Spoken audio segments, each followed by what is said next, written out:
one of the most important secret ingredients that you and I need to be able to ask Allah successfully whatever we want. And we all have things we want. And those are secrets between us and Allah. But if you're really going to be able to ask in a way that you're truly hopeful that Allah Azza wa Jal will respond to what you're asking for, there are some things that have to be in place.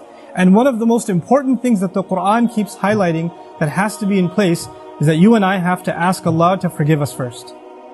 You have to ask Him to forgive us first. Before you ask Him anything else that you want or I want, we need to be able to genuinely ask Allah to forgive us. And I'm saying today, people ask, which dua can I make for forgiveness? Or what are the best words I can say for this dua? Or, people have du'as for separate occasions. So when a woman is expecting, she'll email me or she'll come up to me and say, look, I'm going to have a baby. Which dua can I make right now? Or somebody will say, I'm going for a job interview. Which dua can I make right now? Right? There's always this, give me the special dua for the special occasion. Let me tell you, those words are important because they're sacred and they're revealed. But the dua for all occasions is actually seeking Allah's forgiveness.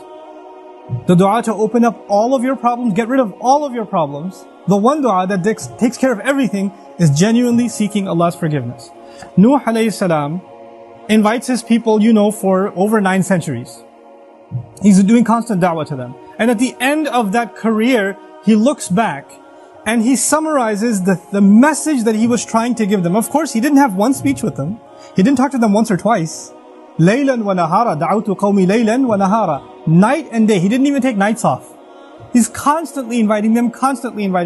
And in a surah dedicated to his name, Surah Nuh, the surah of Nuh alayhi salam, he himself summarizes the entire message he was giving his people this whole time. What is it that I want from you?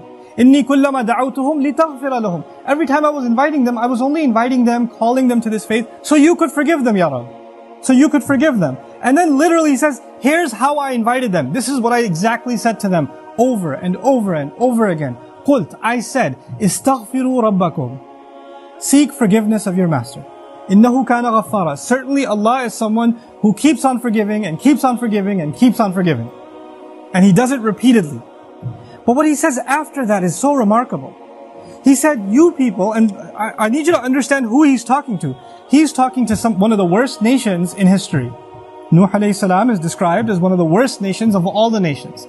Places like Surah Al-Qamar, where Allah describes different nations, or even Surah Al-Dhariyat, Allah describes different nations of the past that rebelled against Allah, that rebelled against the prophets and were destroyed. When He gets to Nuh alayhi salam's nation, what does He say? وَقَوْمَ نُوحٍ مِّن قَبْلِ إِنَّهُمْ كَانُوا هُمْ أَظْلَمَ وَأَطْغَى. The nation of Nuh from much before, they certainly were more wrongdoing and more rebellious than everyone else. Like He has the worst condemnation of the people of Nuh. It makes sense. They had a messenger not for one generation like every other prophet. They had a prophet 3 generations, 4 generations every century. Every 2 decades there's a new generation of kids that have grown up. And he's seen that century after century after century after century. He's seen 40, 50 generations of people. And they've all rejected Him. And He's making the same invitation to all of them. So the reason I brought this up is for a purpose. He's talking to very, very bad people. He's talking to the worst of the worst. What offer does He make to them? He says, istaghfiru rabbakum. Seek forgiveness of your master. Innahu kana ghaffara. He keeps on forgiving over and over and over again. You guys have been messing up over and over again. Allah keeps forgiving over and over again. But His offer doesn't stop there.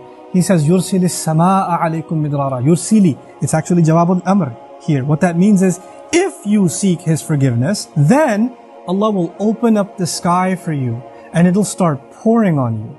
Now that could be a reference to rain. That could be a reference to rain. And ironically, it's not a reference that you will get flooded. They did get flooded, right? They did get flooded, but Allah is talking about a different kind of rain now. If you seek forgiveness, that same rain that destroyed them will be the rain that brings them life. They didn't pray for rain. They didn't ask for rain. And Allah just asked them to make dua to be forgiven. But if you ask dua to be forgiven, the sky will open up and start pouring. Now Allah did not say water will pour. Allah did not say water will pour. He said the sky will pour. Because the sky has a lot more than water. The sky has forgiveness. that comes from the sky. The sky has peace, tranquility, faith, your provision, the solution to your problems. They come from the sky. He will open the floodgates, and everything held from the treasures of Allah that you haven't been getting because you haven't been seeking forgiveness is going to open up. Just ask for forgiveness. You're asking to solve problem A, problem B, problem C. There are problems you don't even know you have. Allah knows that you have them.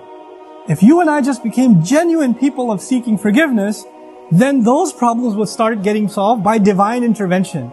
يُرْسِلِ السَّمَاءَ عَلَيْكُمْ مِدْرَارًا. And that's not even enough. You're asking forgiveness for who? Yourself. اسْتَغْفِرُوا رَبَّكُمْ is seek forgiveness for yourself. He says, وَيُمْدِدْكُمْ بِأَمْوَالٍ وَبَنِينَ. And He will extend you by giving you money and giving you children. He will further your good legacy with money and kids. It's not even money that will lead you away from Allah, because it's in the context of you seeking forgiveness. He'll give you good money that will lead to you doing more good and benefit you in this worldly sense and in the akhirah sense. And He'll give you good children that will give you goodness while they're alive. They will respect you, show you love, obey you, make you proud. They will give you happiness when they're alive. And even when you're gone, they'll continue to do good deeds that become a continuous investment for you after you're in your grave. Allah will give you all of these things. By the way, this is the same two words, money and children. Later on, وَإِنَّهُمْ عَصَوْنِي وَاتَّبَعُوا مَنْ لَمْ يَزِدْهُ مَالُهُ وَوَلَدُهُ إِلَّا خَسَارًا. They disobeyed me, and they only followed the people whose money and his kids do nothing but cause them more loss. Money and kids are a means of loss. But when money and kids come from Allah, after you seek forgiveness, they become gain. See, it's the same money and kids. It's the same money and kids. The only difference is, now they have the blessing of Allah's forgiveness on top of them. It's like they were contaminated until Allah purified them with His forgiveness. Istaghfiru rabbakum. And look, seek Allah's forgiveness. What doesn't open up? The sky opens up in ways you can't imagine.